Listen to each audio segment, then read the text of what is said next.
Thomas Green here with Ethical Marketing Service. On the podcast today, we have Dan Edds.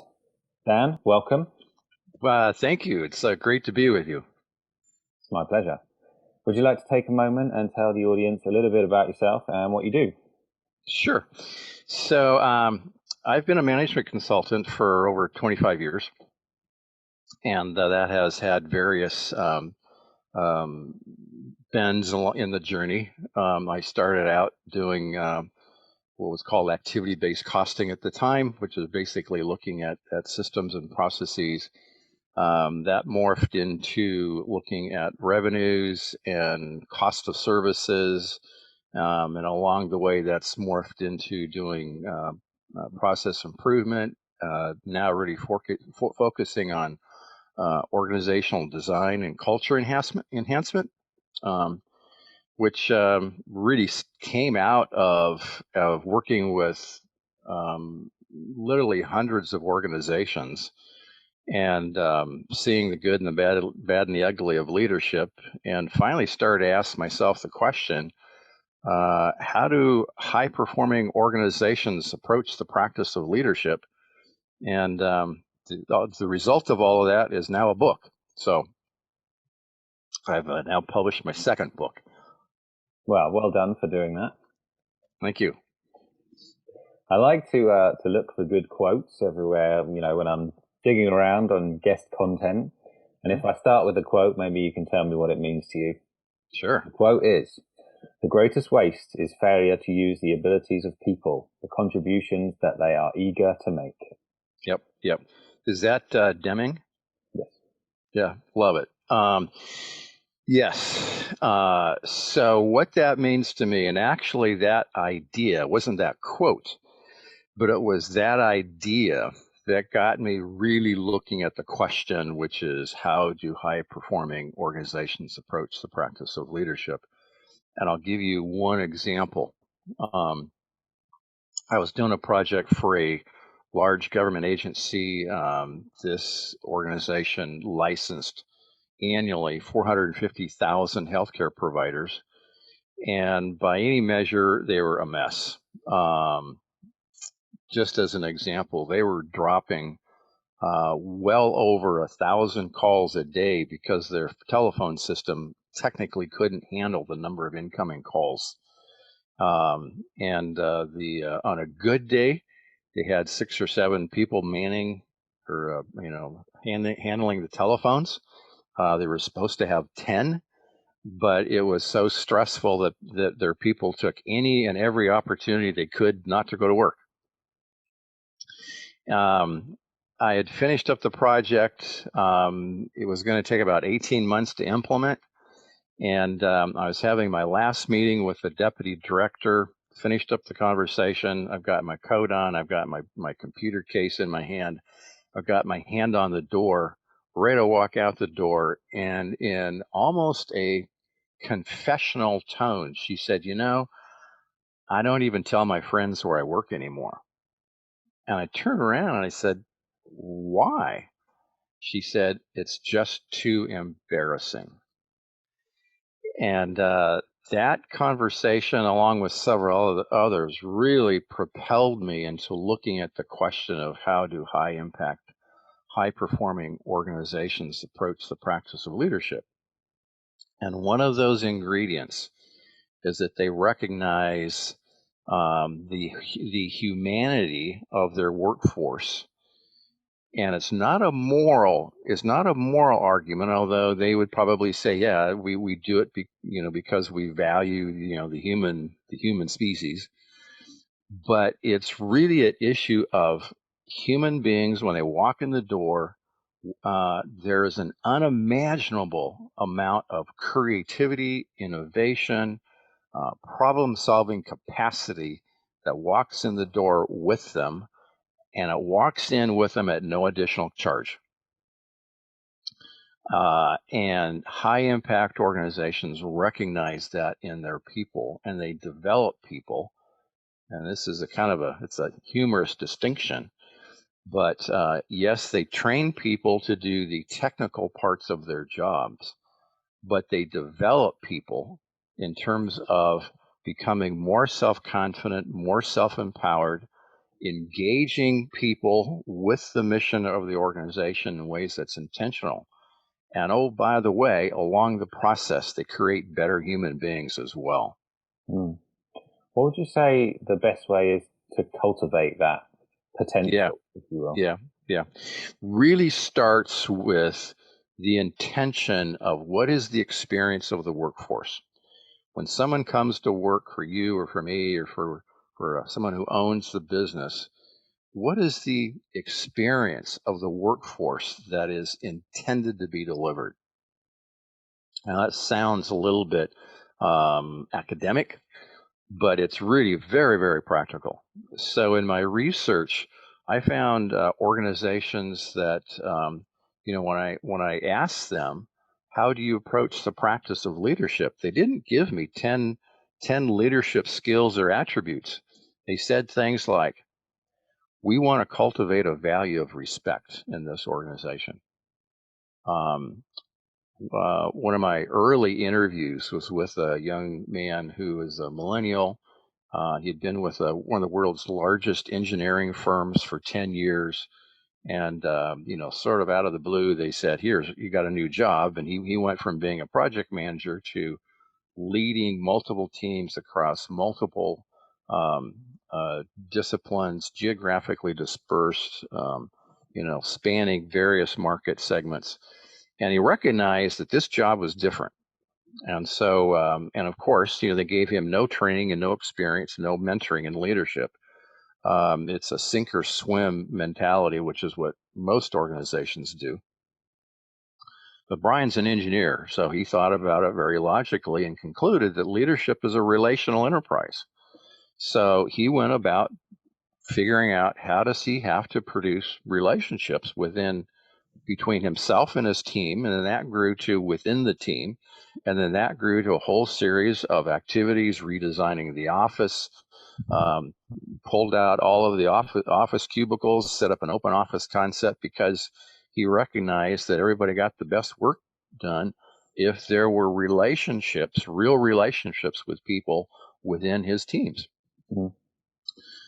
But that was an intentional design, and I saw the exact same thing every time I found a high impact organization that was producing quality results for a long period of time, not a year or two, but 4, 5, 8, 10, 20 years. They said, what is the experience that we want for our employees?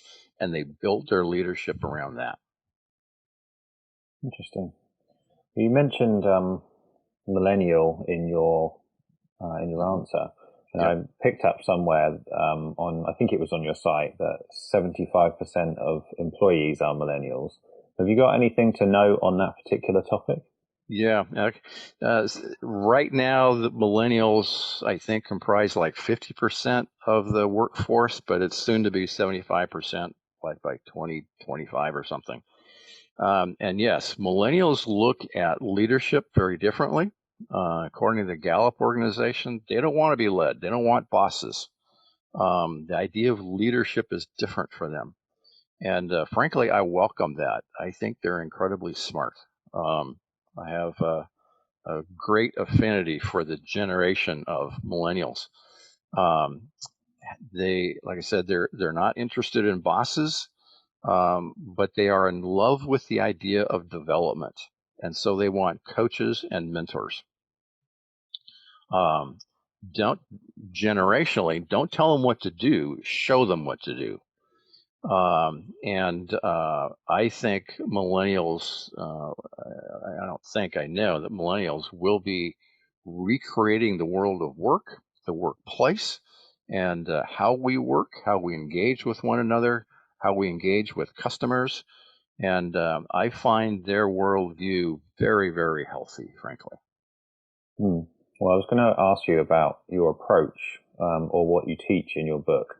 It's Hmm. not leadership based on the individual, but based on a system. Do you Right. mind talking about that for a moment? Oh, I love talking about that. And you know, how many days do we have to talk about it? I spent 4 years researching it and writing about it, so it's a bit of an obsession. But yeah, when I began asking the question, how do high impact organizations, you might even say elite level organizations, how do they approach the practice of leadership? They do not approach it as a style of the individual. They approach it very systemically. Um, the analogy that I use in the book is they essentially create their own organizational DNA, and they do that with intention. Um, so, just as an example, one of my interviews was with a retired four-star general of the United States Army. And when I asked him, I said, "How does the Army approach the practice of leadership?" He said, "We practice servant leadership." and and that idea comes with it a whole set of values, a whole set of well-defined behaviors. When I asked him, how does the Army teach, train, and support and implement the practice of servant leadership, he didn't give me half a dozen attributes of the servant leader. He gave me three attributes of the way the Army reinforces servant leadership, and I'll give you one. When a company, or when a group, a platoon is getting on a helicopter to go out on a mission, who is the last person to get on that helicopter? Happens to be the highest ranking officer, because that in effect says my job is to protect my soldiers. I'm going to get on this helicopter last. And who gets off of that helicopter first? It's the highest ranking officer, symbolically saying, I'm going to put myself in harm's way first, because one of my number one jobs as a servant leader is to protect my soldiers. And that might say, well, it's largely symbolic. And yeah, I don't think there's anybody that would disagree with that. But it's one very, very simple way that the Army teaches its officers, your primary job is to protect and serve your soldiers. And he gave me just one other real simple example, and that's in the cafeteria when everybody's getting their lunch. Who goes last? Who goes through the cafeteria line last? Well, it happens to be the highest ranking officer. Again, representing the idea that as an officer, your primary duty is to protect and defend and take care of your soldiers. Mm. How do you think, what's, in your opinion, the best way to go about translating that into a, well, for lack of a better term, corporate environment? Sure.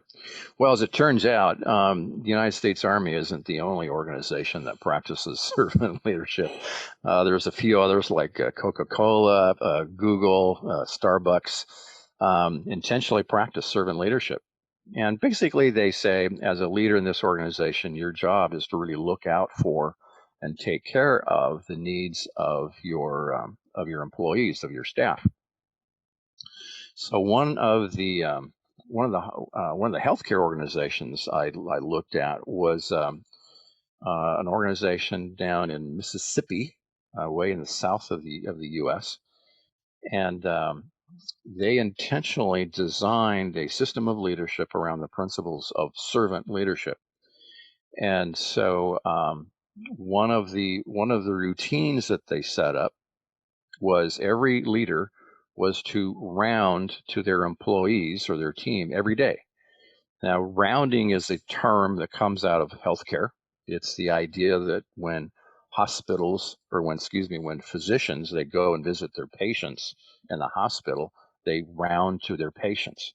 So rounding is just an idea that comes out of the healthcare industry that says, if you're a leader, you go to your employees and you basically visit with them. It's management by walking around. In the lean world, the Toyota production system world, we might call that a Gemba. It's the exact same concept.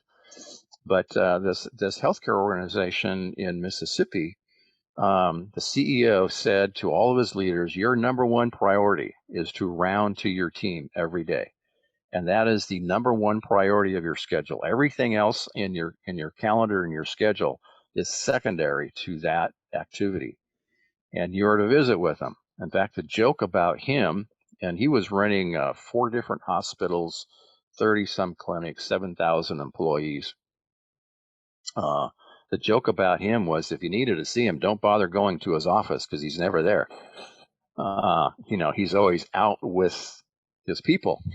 And he even had a practice of he would never eat lunch by himself. He always ate lunch in one of the cafeterias with everybody else, because as he said to me, he said I could learn more about what was going on in the various hospitals and clinics in a half hour sitting with the rank and file eating lunch than I ever could in a staff meeting. And but he made rounding the priority, and required every one of his leaders to do the same. And would anybody be surprised that the engagement levels of his employees, which is basically a measure of how emotionally and psychologically they are engaged with the organization, was in the 96th percentile? And it wasn't that there for a month or two; it was there for 3 years prior to probably 5 years prior to him leaving. That is a massive accomplishment. And patient satisfaction scores are in the 90th percentile nationally, which again is a massive, massive accomplishment. So, he set up this system of servant leadership, and it wasn't anything that was difficult and hard. It was basically centered around things like you visit with your team. Um, I had one of my early conversations was with the chief medical officer of a large trauma center. He would never admit this, but he'd be classified as one of the top trauma specialists in the States. And I was talking to him about leadership and how I'm looking at leadership as a system. And he said, well, let me tell you a story. He said, our hospital had a few years ago a CEO who operated out of the 12th floor of the hospital. He said, I'm one of his senior leaders. He said, I never saw her. He said, I would see her in official meetings. Most of the communication was through email, and the joke in the trauma center was, the 12th floor wants to see you, or the 12th floor is asking us to do this, that, or the other thing. It was never about a person. It was always just the 12th floor. And he said, I'm one of his I was one of her senior leaders, and outside of official meetings, never had a conversation with her. He said, then we get a new CEO, and he moves his office from the 12th floor to the first floor, right in back of the admitting office of the hospital, just so he can see what was going on with the people coming in, being admitted, get a sense of the pulse and the rhythm of the hospital. And Steve, the chief medical officer, said the strange thing is when he showed up in my office one day, and he just walked into the trauma center and just wanted to see what was going on. He said that was shocking enough. Then he came back, and since he's been here, which has been 2 or 3 years, he said he comes around every 2 or 3 times a week just to see how things are going on. And as he puts it, he says, names turn into faces, relationships that get established.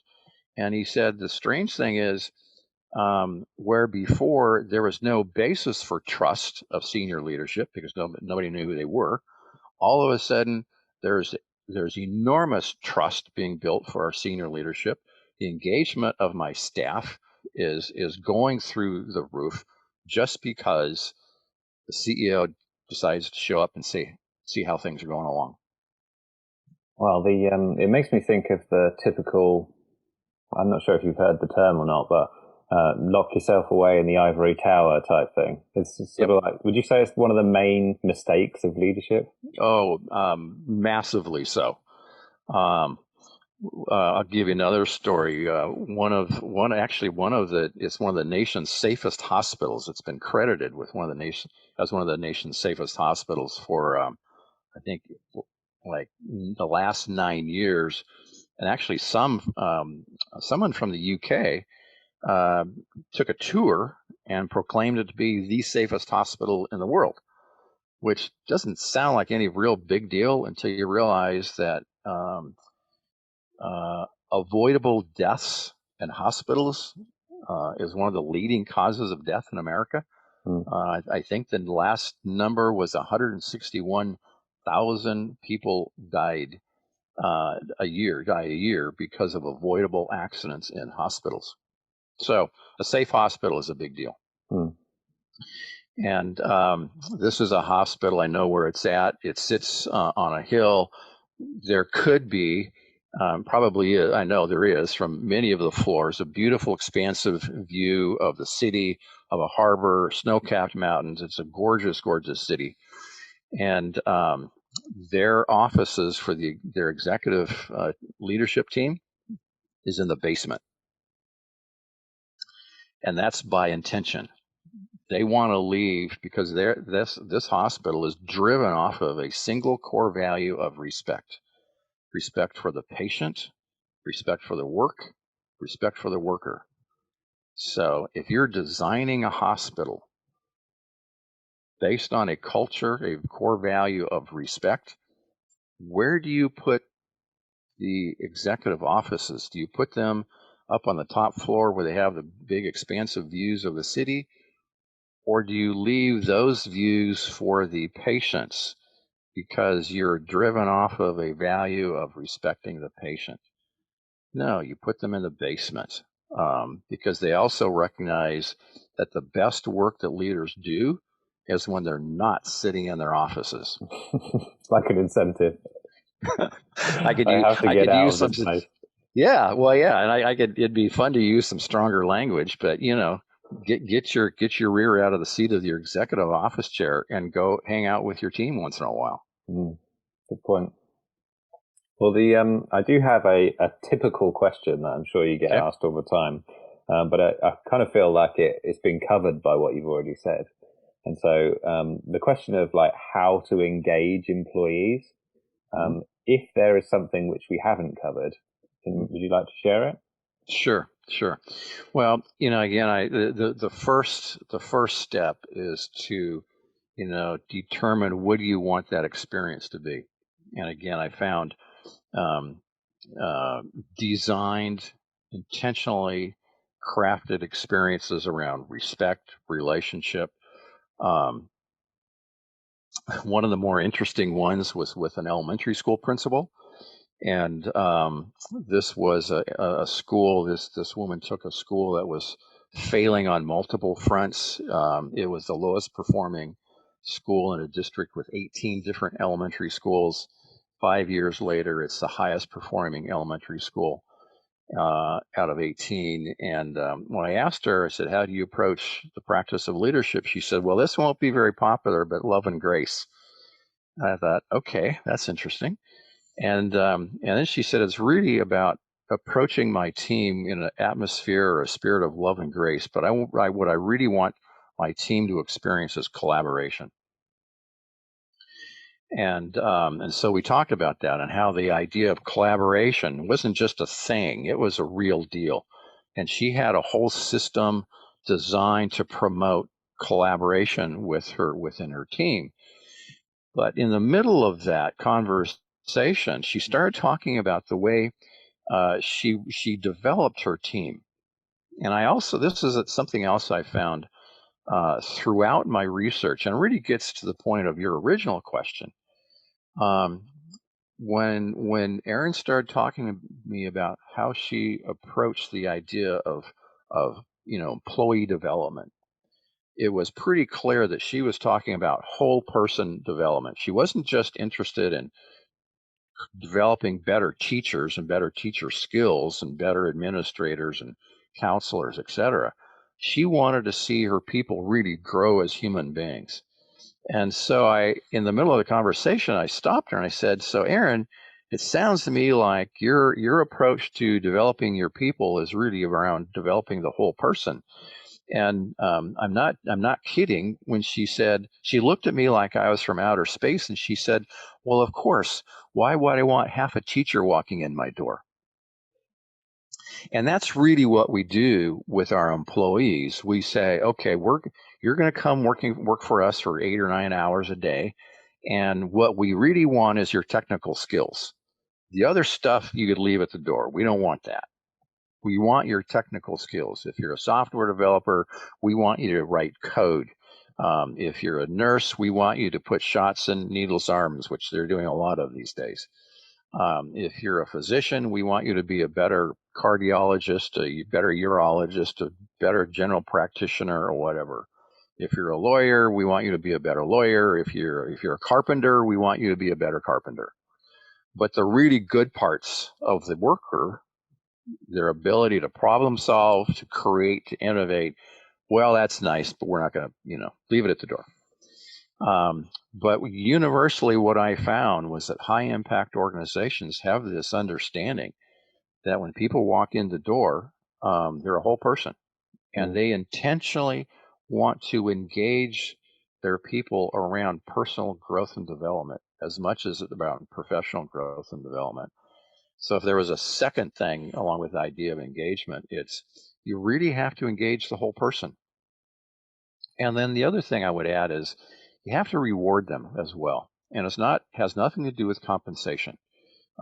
Compensation, a good salary, good benefit package gets somebody in the door. Doesn't keep them there. In spite of all of the research that points that out, very, very few organizations really want to bother with it. But high impact organizations recognize that engagement really revolves around the relationship with their manager. Gallup says that. There's other studies that show collaboration, psychological engagement, all of which really focuses on that relationship with the manager.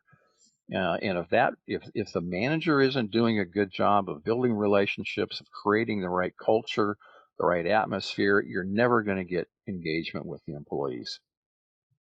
Have you got some, because I was interested to know, have you got some examples of, you said developing the whole person rather than just their skills? What are some practical examples people can use and implement them if they haven't? Sure. So I was taking a tour of this one of the hospitals I just referenced, the safe one, and I was when I saw what they were doing to intentionally develop their employees, I was really blown away. I was certifiably stunned, and so much so that I actually asked for a conversation with a woman that teaches leadership at Harvard University, who had been kind of a mentor me in the project. And I told her what I was seeing, and she says, "I know exactly what you're saying, and then here's a whole series of books you need to read." One of which actually became the basis for I think the second section of the book, my book. But develop that idea of developing the whole person is for them is really simple. It's not hard. What is the scariest thing that human beings face? The one thing, outside of maybe snakes, the one thing that we all sort of fear the most happens to be public speaking. More than death, right? Yeah, more than death. Some people feel like it is death. They would rather die than speak publicly. So this hospital provides lots of opportunity intentionally for people to speak publicly. That might be something as simple as, the team leader does not manage all of the team meetings. They actually get rank and file people to manage the meetings. They train people how to manage and run a meeting. And yeah, it helps out their professional skills a little bit, but it's really all about developing a more self-confident, self-empowered workforce. And the thing that I really saw that got my attention was every Friday afternoon from 12 noon to 1 o'clock, This hospital has what's called report outs. This hospital was the first hospital in the world to adopt the Toyota production system, and say they do lots and lots of process improvement, and they have lots of process improvement teams. And so every Friday afternoon, these various teams will come into an auditorium that will seat probably 125 people, and people can. It's live streamed as well, so people can watch it on their workstation, their computer, and every report on one of their process improvement initiatives lasts exactly 5 minutes, not 5 minutes and 2 seconds. It's 5 minutes. And it all starts out with, there's always two presenters. And by rule, it's not the leader of the team that is one of the presenters. It's one of the rank and file people just participating. And they do that intentionally because they want their people to have that experience of presenting their work publicly. And so there's always two presenters, and the first words out of the mouth of the first one is, "I want to thank my colleague who is standing here with me today, as well as the rest of my team members for, going through this project." And then the first presenter would present what they did on the project. The second presenter always starts out with, "I want to thank my colleague standing here next to me and the rest of my teammates for this project. And this is what we learned. This is what we did. Here was the outcomes." The last words of every presenter is, "Again, I want to thank my colleague for presenting with me today." And at the end of the hour, when I was sitting there, the chief medical officer, who was in attendance that day, stood up and basically conducted a real simple debrief. We'd had 6 report outs. He had a real brief conversation with the attendees about what they saw, what they learned, how they were going to implement what they learned. Did anybody get any new ideas? But before he started that, he said this, and he pointed to a woman who was sitting in the back of the auditorium, and he pointed to her and he referenced her by name and said, "I want to thank so and so. This was her first opportunity for participating in one of these report outs." And he looked at her, referenced her by name, and said, "I want to thank you for the courage of being with us today." At the end of the hour and of his debrief, he again looked at the woman sitting in the back of the room and he said, "Again, I just want to acknowledge, you by name. Thank you for your courage of participating with us today." So what they did, they not only said, "If you're going to be involved in this organization, we're going to give you lots of opportunities to speak publicly, but we're also going to give you a safety net. You're not going to be critiqued on your speech. We're going to design your speech very well. This is what you're going to say. This is what you're not going to say. It's all scripted.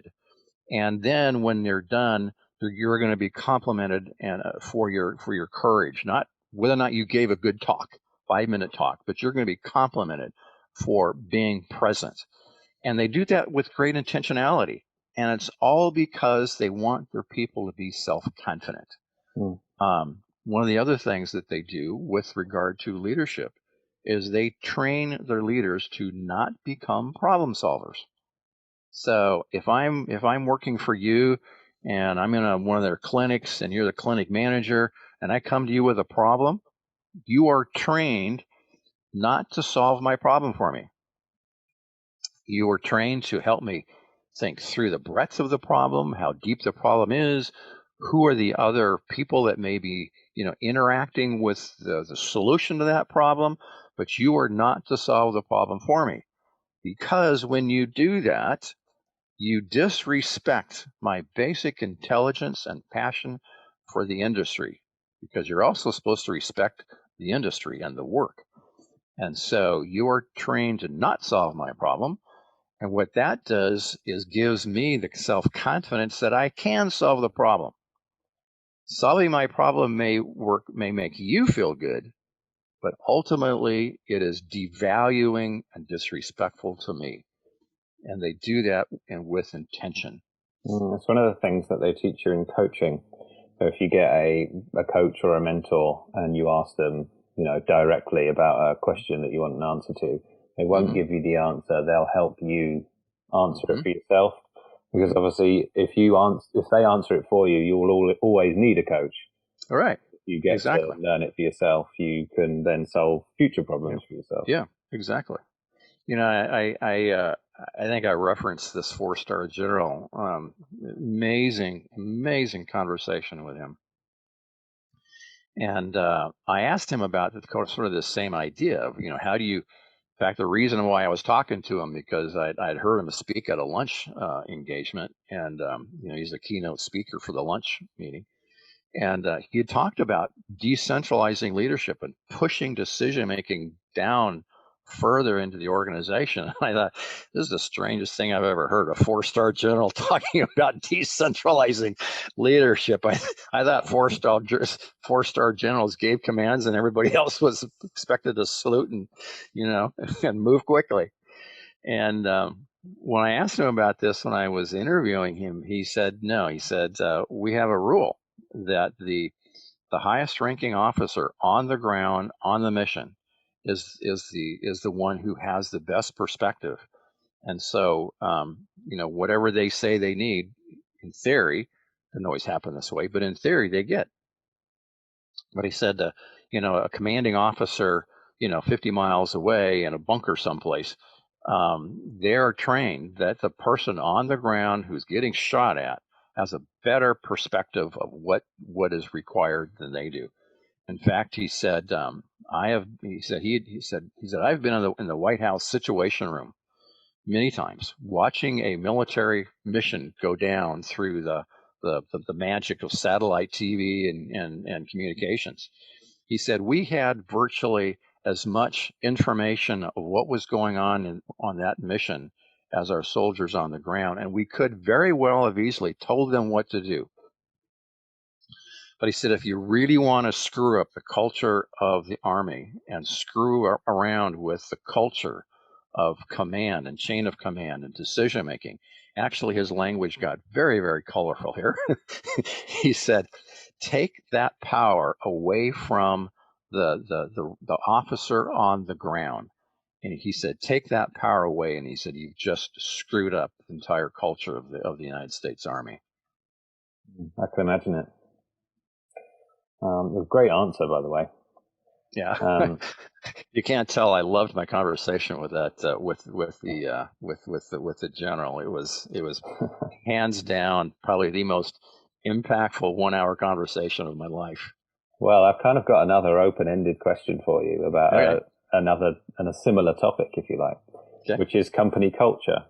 Yeah. There are lots of people talking about company culture. What does it mean to you, and how do you create a quote unquote good company culture? Yeah, great question. I love that. And actually, when I started out doing the research for the book, I wasn't looking for culture. I was just looking for, how do high impact elite organizations approach the practice of leadership. And I was not looking for culture. I wasn't looking for anything like servant leadership. I wasn't looking for anything other than just how do they do it.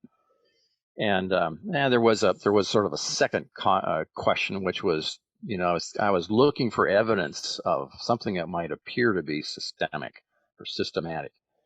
But what I found was culture. And it's really evolves around the idea of behaviors. If you think about it, culture is essentially how we behave with one another, how we interact with one another. It's that human dynamic. Um, so, one of my discoveries was that elite organizations put as much focus and attention on behaviors of their leaders as they do their core values. In fact, I would even go so far as to say they put more emphasis on the behaviors of their leaders as they do their core values. I think it was Peter Drucker who said, culture eats strategy for lunch. Um, I heard someone say the other day, and I think it's totally appropriate, that behaviors eat culture for dinner, something like that. Um, so, one of I mentioned this elementary school principal. Um, one of the first things she did when she came into the school, and it was a mess. There was open infighting with the staff. The prior principal had been run out by the teachers union, and plus it was her first try at being the principal of a school. And one of the first things that she did was to develop a charter, which basically said, "Here's the rules of how we're gonna relate and treat each other," and it was all behavior. It was things like, we will treat and speak with each other, with respect. We will try to be positive in our communication, and and it was all behavioral. And she put this into a charter, and one of the side benefits of that is that when someone wasn't behaving according to the charter, because it was the team, 75 teachers, even janitors and custodians were involved in developing this charter. Because the team had developed the charter, she didn't have to go around and say, "Well, you're not behaving like I want you to. I'm gonna, move you on." She said, "No, we designed this charter as a team. You're choosing not to behave this way. Therefore, you are taking yourself off of our team." And I had a conversation, maybe a month ago, with a gentleman who uh, founded a company called Mesa Construction. They do the technology that keeps large pipes from corroding, oil pipes, oil pipeline pipes, big construction projects. And there's about 200, depending upon the state of the industry at the moment, anywhere from 245 to 280 employees. And when I asked him about behaviors, he said, "Oh yeah," he said, "I believe very intimately, I strongly believe that behaviors are a critical component to our culture." I said, "So how do you design that, and how do you handle all that?" He said, "Well," he said, I wrote a 13-page document that outlined how everybody was going to treat each other, as well as our customers. And then he said, I realized no one was reading it. And so I whittled it down to 3 pages. And he said, I realized people were looking at it, but they still weren't reading it. So, and actually following through. He said, so I finally got it down to 4 sentences. And, and it was real simple things like, we treat each other respect with the way we would like to be treated. And so when I asked him, he said, yeah. He said, if someone decides they don't want to treat their fellow employees or their customers with respect, he said they effectively take themselves off the team. He said, I don't have to fire anybody. They take themselves off the team because they review these 4 sentences, if you will, in the onboarding process. They review them routinely in company meetings and staff meetings. In fact, he said at the end of each one of our staff meetings, we take a couple of minutes and we just look at these 4 sentences and some of our core values, just to remind ourselves this is what we're about. And that's that's the kind of thing that creates culture. And ultimately, I believe it's the culture that keeps people around. Yeah, they may come to work because they like the industry or they're going to get a good paycheck or they need a paycheck, but ultimately what keeps people around and engaged is the culture of the organization. It's that experience that they have every day going to work. They like being there. They feel comfortable being there. They like to be there, going back to your first quote, because they have an opportunity to contribute. One of the things that I found universally is that high impact organizations not only want their people to contribute, they expect them to contribute, they invite their contribution, and they reward them for contributing. Just one real quick example, and I'll be quiet. I looked at a manufacturing company, and in this company of about a little over 200 employees, the employees generate 1,000 to 1,250 kaizens, or process improvement initiatives, every year. Not the senior leaders, it's the employees. They're all engaged in finding and eliminating waste in their design and manufacturing processes. And by the way, they want that they want Kaizen, or how they do these process improvement initiatives, to be so embedded, so ingrained into their employees that they reward them if the Kaizen is for the company or a personal Kaizen. So I heard a couple of funny stories. One was some guy had a sailboat and he wanted to reorganize the interior of a sailboat, and so he did a Kaizen on reorganizing his sailboat, and he got his paid time off. It didn't For them. It doesn't matter if it's personal or professional, because they want the process to be so ingrained into their people. And actually, the guy I was talking to was one of their senior leaders. He's a millennial. He's probably mid-30s, I would guess. And he said, I learned an important lesson. He said, my wife was quite pregnant, and with our first child, I think he said. And I decided that she would really appreciate it if I reorganized her kitchen pantry. And he said, I got my personal time off. But he said, fortunately, my wife didn't kill me, but she wasn't real happy that I reorganized her kitchen for her. But, again, it's the idea that this company wants how to do the process of how to do, process improvement, wants it to be so ingrained that they will reward people, not only if they figure out a better way of, cutting fabric or cutting wood for their furniture, which is what they do. They design and manufacture high-end commercial, custom commercial furniture. But they not only reward people with paid time off if it's for a professional company-wide improvement, but also a personal improvement as well, because they want that training to be just second nature. Just to touch on something you mentioned, Kaizen, for people who don't know, if I'm not mistaken, it's everyone doing everything in the same way, the same thing in the same way. Is that correct? No, Kaizen here in the States, outside of the States, you're probably familiar with the term Lean. Lean is the Americanized version of Kaizen, and that actually is not totally accurate either. But Kaizen basically means readiness for change. Okay. And do you see something that needs to be changed? And so a personal Kaizen would be something that I see what I'm doing, and I see an opportunity to do something different than I'm doing. So in this manufacturing company, in my tour, they introduced us to a woman who told about her one of the Kaizens that she did. So, and she was cutting out big pieces of foam core material she would cut into smaller pieces that would then become part of their furniture. And she was getting 4 parts out of this, big piece of foam core material.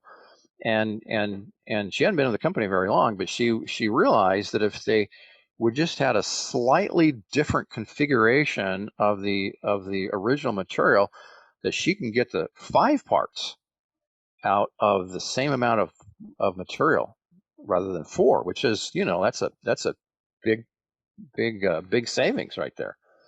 And so she went to her, I'll use the term supervisor for the moment. She went to a supervisor and said, I think I see this opportunity. And so the supervisor, because the supervisor was trained that their job was to enhance and reward and promote and train people how to do Kaizen, how to engage with the company, how to contribute to the company, coached her through the process, and pretty soon they're getting 5 parts out of this foam core material where they had been getting 4 parts. And what was interesting to me was when she was telling us this story, there was this quiet little short lady standing right next to her, and who didn't say a word. And finally, but I noticed that every time she used the word mentor, the lady who was talking, who was making the cuts of the foam core material, every time she used this word mentor, she would slightly turn to this woman standing next to her. And so finally, I had to ask the dumb question. I said, "So wait a minute, this woman standing next to you, is she your supervisor?" And no exaggeration, she looked at me like, "What kind of an idiot are you?" And she said, "Well, I guess so, but we just call them mentors." And that was, again, intentionally designed because they wanted to promote the idea that if you're a leader in this organization, you are a mentor and a coach to your staff. You're not their boss. You're not there to tell them what to do. You're a coach and your mentor. And so they changed the name, mentor, because again, it fits the relationship that they want their leaders to have with their rank and file. And all of that feeds into the culture of the organization. One of the crazy things I noticed when I was waiting to go in and take a tour, I've walked into lots and lots of different organizations, sort of sight unseen. Hi, I'm Dan, and uh, but this particular one was interesting because I'm sitting in my car drinking my morning, latte, waiting to go in, and I noticed that every time I see someone walking in their door, they're smiling. They're going to work and they're smiling. When two or three would walk in the door together, they're laughing and smiling together. And it was so unusual. I thought to myself, this is really strange. People are smiling when they're going to work. And then when I got in, I saw it's a manufacturing company. So there's a certain amount of noise, but it's a quiet noise. It's almost more like a hum. And people are sitting around in workstations and they're talking. I mean, it sounds really strange almost. I mean, they're talking. But you could watch them and you could see them and they're interacting with one another. And they're and then you also notice that there's these color coded cups everywhere. So on every workstation there's a cup on top of it, and if it's a red cup, it means I'm in trouble, I'm stressed, I've got too much, I'm behind my schedule for the day, and I need help. Well, that is a visual cue for their mentor to get out of their own chair and go visit that work team member and say, "What's going on? How can I help you today? What do you need?" Mm. And if it's an orange cup, it means I might be getting to the point where I am behind schedule for the day, and maybe my mentor coach ought to be coming to see me. But if it's a green cup, it says I'm on target, I'm doing good, I don't need any help. It's great. It's fun. And when you actually see it, it is breathtaking. So were there many many green cups, presumably in that particular place? Yeah. Most of them you'd see were green, and they have virtually every job every day, down to the schedule out to the number of minutes every day. Every function that they're going to be doing, every part of their job was scheduled down to virtually minutes through the day. But they're so good at continually improving their processes, improving the steps, improving their work at such the level of the workforce. Not the mentors, the coaches, the CEO, CFO, the CEO. It's the rank and file that they've engaged to find and eliminate waste. They are extracting so much waste every year. In fact, I calculate it to be about 4 or 5% of gross sales is being extracted out in terms of waste every year. That they have enormous flexibility in what to do with that. They could, if they want to, grow their market share, they can keep prices lower, or they can keep prices the same, and take that additional value that they've created and put it back into the company. They could put it back into employee retirement accounts. They could put it back into bonuses. So it's a building thing that every year they get better and they get better and they get better and they get more and more efficient and more productive. They create fewer and fewer and fewer mistakes and errors, which means that the value that they're giving to their customers grows each and every year. And in fact, they deliver so much value to their customers. They actually have a waiting list of people who want to do business with them. And it's like I say, when you see it in action, it's breathtaking. And they actually have a 10-point scale that they measure every one of their customers against. And it's things like, do their values, they match our own values? Is there compatibility that way? Do they pay their bills on time?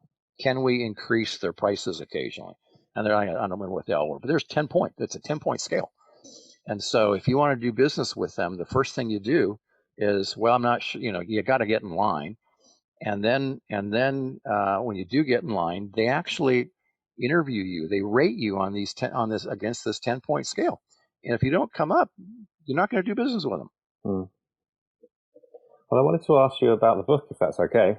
Yeah, I love talking about the book. Well, one of the things that I always ask near the end of a podcast is, what are your goals? So what are your goals for the book? Well, the goal for the book is not to sell 1 million copies, although I suppose that would be nice.